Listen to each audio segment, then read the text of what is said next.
지금 러시아와 우크라이나가 전쟁을 하고 있습니다. 치열한 이 전투 속에서 수많은 사람들이 죽어나가고 있는데 하루속히 이 전쟁이 종식되기를 위해서 우리가 하나님 앞에 기도해야 되겠습니다.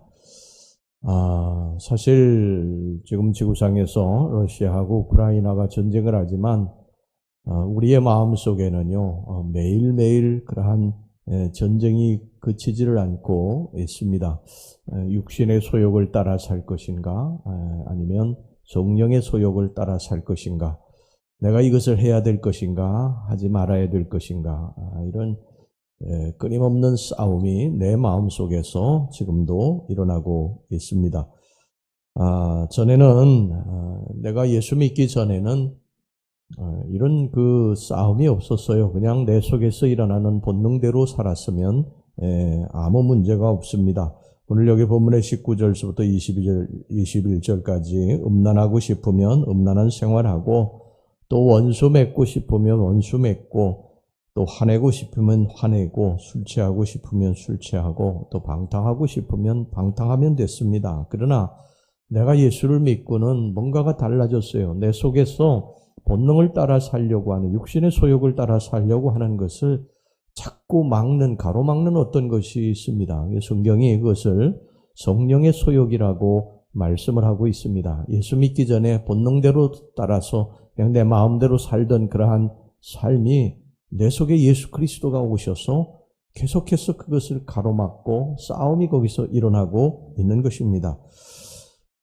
이 둘은 날마다 우리 마음속에서 러시아와 우크라이나 전쟁보다 더한 전쟁을 치르고 있는데요. 그 싸움에서 육신의 소욕이 이기게 되면 우리는 본능대로 살게 되고 반드시 죄 있는 곳에 우리도 가 있게 됩니다.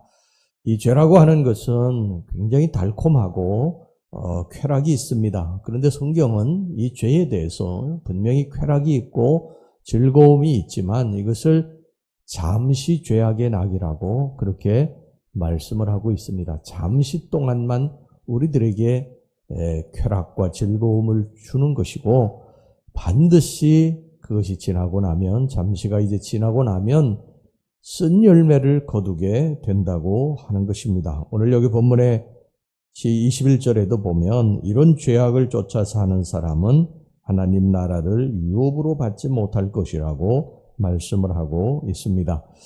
우리 주변에 이런 잠시의 쾌락에 이 본능대로 살다가 한순간에 인생을 망친 사람들이 굉장히 많이 있습니다. 미국의 그 짐 베이커라고 하는 유명한 목사님이 계신데, 설교자인데 정말 미국의 수많은 사람들을 TV 설교를 통해서 은혜를 끼치고 또 죄악에서 돌아오게 하고 그랬던 그 설교자인데, 이분이 이 음행으로 말미암아 한순간에 그의 인생이 곤두박질 쳤어요.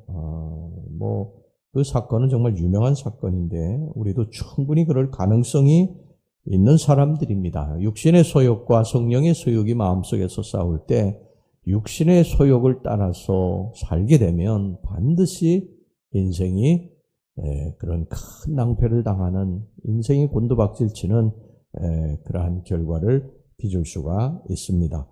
술로 인생을 망치고 방탕함으로 가정을 또 파괴할 수도 얼마든지 있습니다.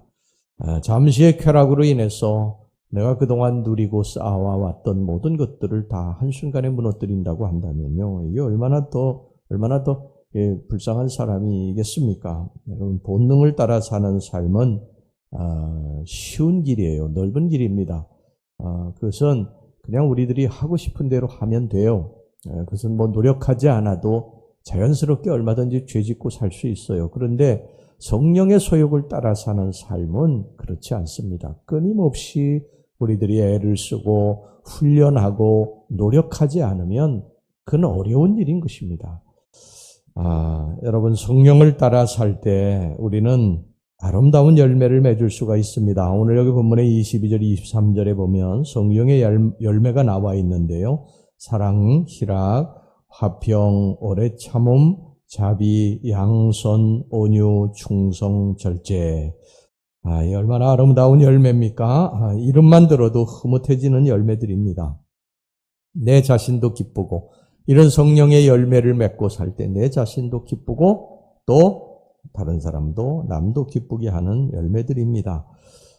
가장 어리석은 사람은 어떤 사람이냐? 당장 눈앞에 이익 때문에 좀 더 먼 미래에 큰 것을 놓치는 사람이 세상에서 가장 어리석은 사람입니다.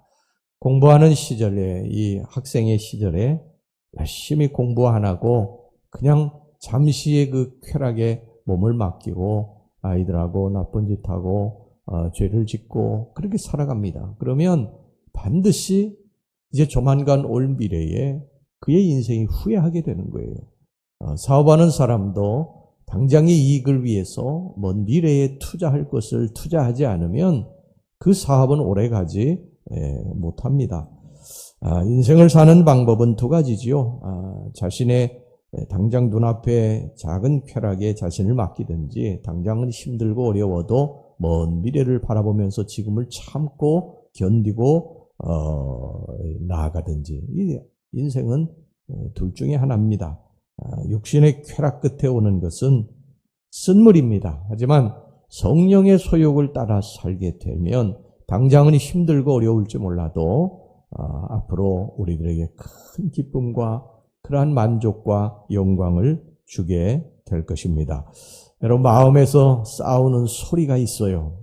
끊임없이 우리들 속에서 이 성령의 소욕과 육신의 소욕이 싸우는 소리가 들립니다. 육신의 소욕의 소리는요 훨씬 더 큽니다. 그래서 우리들이 자칫하면 그리로 가게 돼요. 성령의 소리는 아주 작게 들리죠. 그런데 이 세미한 성령의 소리에 귀를 기울여야 될 줄로 믿습니다. 우리가 영적으로 깨어있게 되면 성령의 소리가 이제 점점 크게 들리게 됩니다. 육신의 소욕의 소리는 점점 작아지게 돼요. 이게 끊임없는 우리들 속에서 일어나는 싸움입니다. 이것을 해야 될 것인가? 하지 말아야 될 것인가? 이 길로 가도 괜찮은 것일까? 아니면 안 되는 것일까? 이런 것에 대해서 오늘도 아마 틀림없이 여러분들의 속에서 영적인 싸움이 일어나게 될 것입니다. 그때의 성령의 소리를 따라서 지금은 작을지라도 그 성령의 이 소욕을 따라 살라고 하는 음성을 듣고 그 길로 걸어가시는 여러분들이 되시기를 주의 이름으로 축원합니다. 그러면 찬란한 영광을 맛보게 될 것입니다. 자, 오늘 여기 본문의 24절은요. 우리들이 성령의 소욕을 따라 살아야 할 이유를 여기 말씀하고 있습니다. 그리스도 예수의 사람들은 그 정과 욕심을 십자가에 못 박았느니라.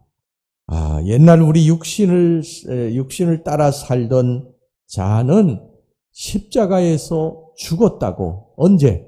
예수님이 십자가에 달려 죽으실 때에 나도 죽었다고 말씀을 하고 있습니다. 그리고 예수님이 부활하실 때에 우리도 부활했다고. 갈라디아서 2장의 20절에 그렇게 말씀하고 있지 않습니까? 우리가 예수 그리스도와 함께 십자가에 못 박혔나니 우리는 이미 십자가에 못 박혀서 죽은 사람들입니다. 그래서 예수와 함께 다시 새롭게 태어난 하나님의 자녀인 줄로 믿습니다.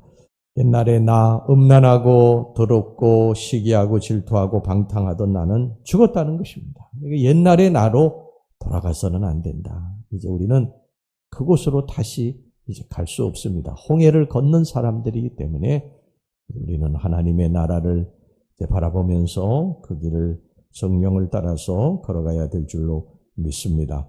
자, 우리가 이렇게 성령의 소욕을 따라 사는 삶은 아까도 말씀드렸습니다만 그냥 가만히 있어서 절대 되지 않습니다. 훈련해야 됩니다. 끊임없이 훈련해야 되고 자기를 쳐서 죽게 복종시켜야 되고요. 하나님의 말씀에 귀를 기울이려고 해야 되고 하나님 앞에 엎드려 기도하려고 해야 됩니다. 그래서 오늘 이 새벽에도 여러분들이 이 성전에 나오신 줄로 믿습니다. 여러분 우리가 깨어 기도하지 않으면요 얼마든지 우리들은 이 죄로 가서 육신의 소욕을 따라서 넘어질 수밖에 없는 그러한 성향을 아주 충분히 가지고 있는 사람들이에요. 이미 죄인으로 태어났기 때문에 그렇습니다.